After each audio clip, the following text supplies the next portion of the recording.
আজকে আমরা দেখব পৃথিবীর গড় ঘনত্ব কত। তো ঘনত্ব বলতে আমরা কি বুঝি? একক আয়তনে কোনো বস্তুর ভরই হলো তার ঘনত্ব।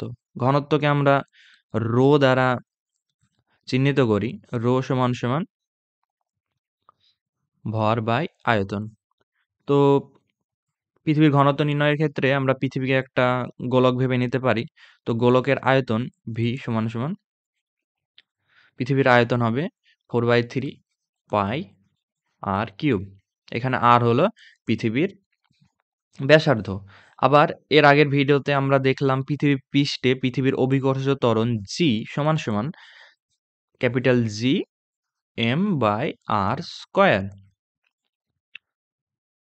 তো এখান থেকে যদি আমরা এম নির্ণয় করি, পৃথিবীর ভর এম সমান সমান হবে small g R square by capital G. তো এই ইকুয়েশনটাকে যদি ইকুয়েশন 1 আর এটাকে যদি ইকুয়েশন 2 লিখি এবং ইকুয়েশন 1 এবং 2 যদি এ রো এর ইকুয়েশনে আমরা যদি বসাই তাহলে আমরা পাবো রো সমান সমান small g R square by capital G into 4/3 pi R cube.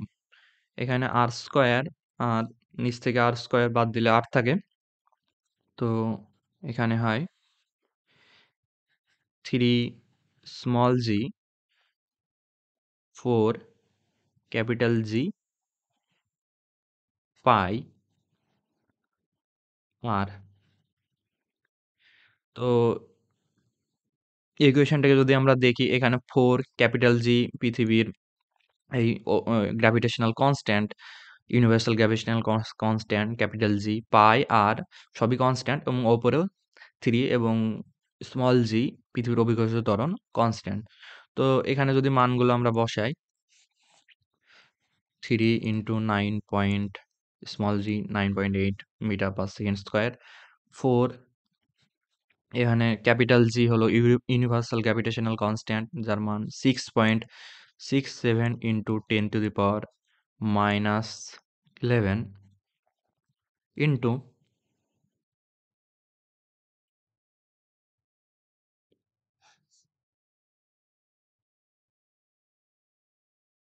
Pi 3.14 into পৃথিবীর ব্যাস 6.4 ইন্টু 10⁶ মিটার।